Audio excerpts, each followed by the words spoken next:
सिंदूर का मतलब क्या, अगर अगर ये अपने आप को हिंदू के ठेकेदार मानते हैं तो आप ये बताइए, इनको हिंदू धर्म के रीति रिवाज ही नहीं मालूम तो काहे के हिंदू के ठेकेदार था। सिंदूर सिर्फ एक पति का होता है।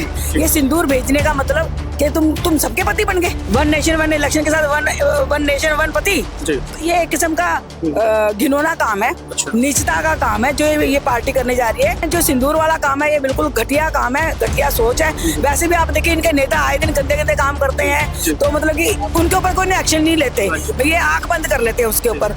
उन्होंने अपनी जी जान लगा दी है उस ऑपरेशन के लिए, और इन्होंने क्या किया, एक बंदे ने बोल दिया हट जाओ, बंद कर दो, बंद कर दो। क्यों भाई, वो क्या हमारा क्या लगता है, वो कौन है हमारा? राहुल गांधी जी यहाँ पहुंचे हैं, हाँ। तो क्या कोई खास काम है? हाँ, ये ऐसा है जो हरियाणा में आज मीटिंग है, तो प्रदेश अध्यक्ष और जो उनके पूरे हरियाणा की कार्यकारिणी को चेंज किया जा रहा है। तो किन का नाम सबसे आगे चल रहा है? तो ये तो देखो पार्टी का डिसीजन होता है, मैं ये नहीं कह सकती उसको या उसको, जो भी है। मैं तो यही कहना चाहता हूँ कि जो रायपुर में फैसला हुआ था महिलाओं के लिए, दलितों के लिए, उस पे उसको मद्देनजर रखना चाहिए, और वो इस बारे देश के अंदर वो अगर बना देते हैं तो बहुत अच्छी बात होगी। मैं चाहूंगी कि हम दलितों को भी मौका मिलना चाहिए अध्यक्ष। लेकिन अभी देखा जाए तो भाजपा की तरफ से ऑपरेशन सिंदूर सक्सेसफुल होने को, उसमें घर घर सिंदूर पहुंचाया जा रहा है, वो गलत है, वो गलत है। सिंदूर का मतलब क्या, अगर ये अपने आप को हिंदू के ठेकेदार मानते हैं तो आप ये बताइए, इनको हिंदू धर्म के रीति रिवाज ही नहीं मालूम तो काहे के हिंदू के ठेकेदार है? कैसे रीति रिवाज, कैसे क्या होता है, सिंदूर सिर्फ एक पति का होता है। ये सिंदूर भेजने का मतलब कि तुम सबके पति बन गए। वन नेशन वन इलेक्शन के साथ वन नेशन वन पति, ये कंसेप्ट दे रहे हो आप देश को। लेकिन वो तो घर घर जाके लोगों को सिंदूर दे रहे हैं। तो ये एक किस्म का घिनौना काम है, नीचता का काम है जो ये पार्टी करने जा रही है। देखो अगर इनका काम अच्छा हो तो इनको ऐसे ये बेमतलब के नाटक करने की जरूरत ना पड़े। लगता है इसमें देश में लोग इनको रोक पाएंगे, अब कांग्रेस रोक पाएगी इनके इस ऑपरेशन सिंदूर, घर घर सिंदूर? ऑपरेशन सिंदूर और ये जो घर घर सिंदूर वाला काम है, ये दोनों अलग चीज है, दोनों अलग चीज है। जो सिंदूर वाला काम है ये बिल्कुल घटिया काम है, घटिया सोच है।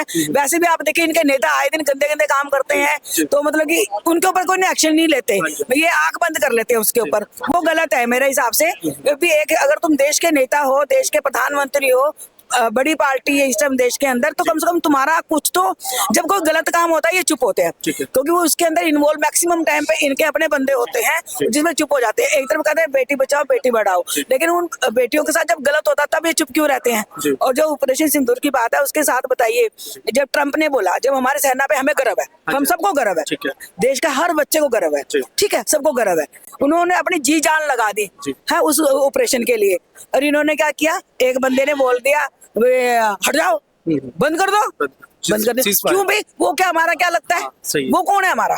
अच्छा, ऐसी एक ग्वालियर हाई कोर्ट में अभी अंबेडकर साहब की प्रतिमा को लेकर बड़ा विवाद चला हुआ है, तो इसके ऊपर क्या कहना? मेरा ये कहना है, देखो वो हमारे देश के प्रथम संविधान निर्माता थे, ठीक है, और उन्होंने जो देश को कानून दिया है वो उन्होंने कोई भेदभाव नहीं रखा, किसी भी वर्ग में, जाति में, वर्ण में, लिंग में कोई भेदभाव नहीं रखा, सभी को समान रखा। तो उनकी जिस संविधान को लेके वो वहां पर लड़ाई लड़ते हैं कोर्ट के अंदर है, और उसी को एक किस्म के वो भगवान है वहाँ के, तो उसको अगर प्रतिमा लगा रहे हैं तो तुम उसका अपमान कर रहे हो, तो मुझे तो समझ नहीं आ रहा है तुम कर क्या रहे हो। एक तरफ उसको उससे लड़के तुम्हारा रोजगार चल रहा है, और एक उसी को तुम अपमान कर रहे हो। संविधान का धाराओं से मैं कहती हूँ इनकी जो मानसिकता है दलितों के प्रति, क्योंकि संविधान जितना बढ़िया लिखा गया है शायद कोई नहीं लिख सकता उतना अच्छा, लेकिन वो दलित। लेकिन अभी एक विवाद चल रही है कि बाबा साहब को या डॉक्टर भीमराव अंबेडकर जी को संविधान रचयिता नहीं मान रहे हैं। कुछ वकील तबका ये कहता है कि उन्होंने संविधान नहीं लिखा। देखो जी, अब कहने को तो ये लोग भगवान को ही बोल देते हैं, तो उसका तो कुछ नहीं कहा जा सकता है, कोई माने ना माने, लेकिन जो डॉक्यूमेंट हुआ है लोकसभा में पेश हुआ, उन्होंने पेश किया, उन्होंने लिखा है। जब वो कमेटी बनी थी, हमने सुना है जो कमेटी बनी थी संविधान कमेटी, उसके अंदर जो मैक्सिमम लोग थे सारे तो निकल गए थे, तो सारा उपज किन किया, बाबा साहब किया। अब ये नहीं माने तो क्या कह सकते हैं, तो ये तो इनकी अपनी समझ है, जो ऐसे बोलते हैं उनको नहीं समझना, ऐसा नहीं बोलना चाहिए, ठीक है, लेकिन जो जिन्होंने किया है, बाबा साहब ने किया है, इनके कहने से कुछ नहीं होता, और वो तो सदैव आदरणीय है, रहेंगे। हम दलितों के तो मसीहा है और महिलाओं के मसीहा है। तो ये थे हमारे साथ मैडम कमलेश जी, जो कि पूर्व मेयर हैं चंडीगढ़ के कांग्रेस पार्टी से, और जितनी भी बातें रही उनसे उन्होंने कहीं ना कहीं बीजेपी को टारगेट किया और बीजेपी की कमियां और खामियां बताने का काम किया। मैं अजमेर सिंह, वीर भारत समाचार से, नमस्कार।